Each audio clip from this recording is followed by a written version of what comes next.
All right, Brutus, 7. Greece alone is a sufficient witness of this for, skip the page, though she was fired with a wonderful love of eloquence and has long since excelled every other nation in the practice of it, yet she had all the rest of the arts much earlier and had not only invented but even completed them a considerable time before she was mistress of the full powers of elocution. But when I direct my eyes to Greece, your beloved Athens, my Atticus, first strikes my sight and is the brightest object in my view. For in that illustrious city the orator first made his appearance, and it is there we shall find the earliest records of eloquence and the first specimens of a discourse conducted by rules of art. But even in Athens there is not a single production now extant which discovers any taste for ornament, or seems to have been the effort of a real orator before the time of Pericles, whose name is prefixed to some orations which still remain, and his contemporary Thucydides, who flourished not in the infancy of the state, but when it had arrived at its full maturity of power.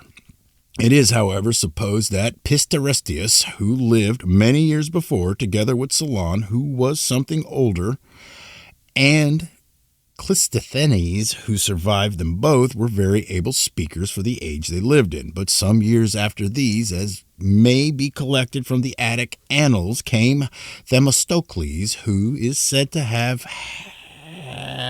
been as much distinguished by his eloquence as by his political abilities.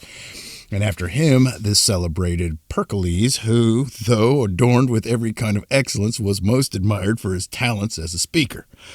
Solon, or Cleon, also their contemporary, thought a turbulent citizen, was allowed to be a tolerable orator. These were immediately succeeded by Achaemenes, Critias, and Theramenes. The character of their eloquence may be easily inferred from the writings of Thucydides, who lived at the same time. Their discourses were nervous and stately, full of sententious remarks, and so excessively concise as to be sometimes obscure. 8. But as soon as the force of a regular and well-adjusted style was understood, a crowd of rhetoricians immediately appeared, such as Gorgias, the Leontian, Thrasymachus, the Chalcodocian, Protagoras, the Abderite, and Hippias, the Hellene, who were all held in great esteem, with many others of the same age, who professed, it must be owned, rather too arrogantly to teach their scholars how the worst might be made by the force of eloquence to appear the better cause. But these were openly opposed to Socrates, who, by a subtle method of arguing peculiar to himself, took every opportunity to refute the principles of their art. His instructive conferences produced a number of intelligent men. The philosophy is said to have derived her birth from him, not the doctrine of physics, which was of an earlier date, but the philosophy which treats of men as manners and of the nature of good and evil. But as this is foreign to our present subject, we must defer the philosophers to another opportunity and return to the orators, from whom I have ventured to make a short digression. When the professors, therefore, above mentioned were in the decline of life, Echecrates made his appearance, whose house stood open to all Greece as the school of eloquence.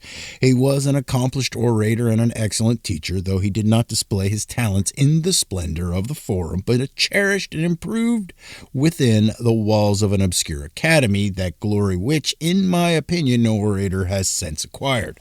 He composed many valuable specimens of his art and taught the principles of it to others, and not only excelled his predecessors in every part of it, but first discovered that a certain rhythm and modulation should be observed in prose, care be taken, however, to avoid making verses.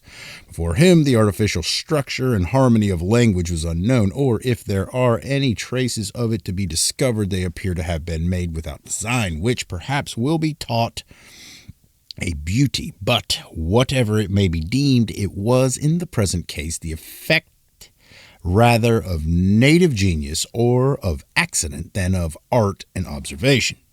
For nature herself teaches us to close our sentences within certain limits, and when they are thus confined to a moderate flow of expression, they will frequently have a harmonious cadence, for the ear alone can decide what is full and complete and what is deficient, and the course of our language will necessarily be regulated by our breath, in which it is excessively disagreeable not only to fail, but even to labor.